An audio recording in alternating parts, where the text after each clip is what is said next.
Oh, hello Internet, it's your old beard buddy Jed Whittaker here, and feast your eyes on D-pad Studios Owlboy, a beautiful pixel art adventure with whimsical characters and a soundtrack reminiscent of the Legend of Zelda titles for N64. If it wasn't obvious, I'm about to gush about this game. Otis, the Owlboy, is a young owl in training who can't seem to do anything right. He isn't great at school, his flying is subpar, and he is picked on by the townsfolk, as they often remind him of his mistakes, or the fact that he is mute. I really love the fact that Otis being mute is referenced by the characters of this game. It makes it seem far more realistic than many of the other RPGs that have mute characters. That said, Otis has tons of personality, as he, like all the characters, has very expressive body language thanks to the beautifully animated pixel art. At the start of the game, you can literally see beads of sweat start to roll down Otis's face as he twiddles his fingers in anxiety about the pressures being put on him by his teacher. Later in the demo, I also saw Otis smile and cower in fear. These emotions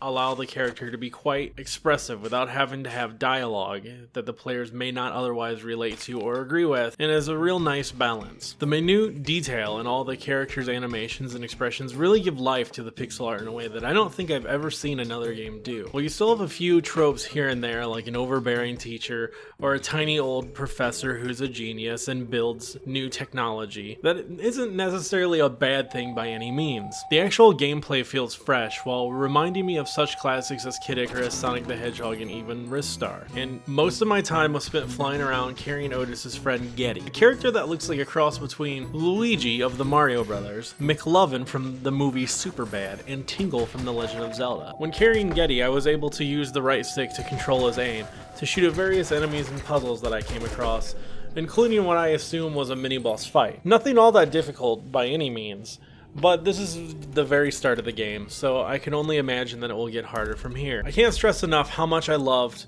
what I've played of Owlboy. Its characters just ooze emotion and charm, and if this demo is anything to go by, I'm already starting to consider it one of my favorite things, up there with Ghibli films and Steven Universe, because, you know, they have emotions. Thus far, Owlboy's release date hasn't been announced quite yet. Currently, it's only confirmed for Windows, PCs, though other platforms are being considered. Now, I leave you with some of Owlboy's beautiful soundtrack.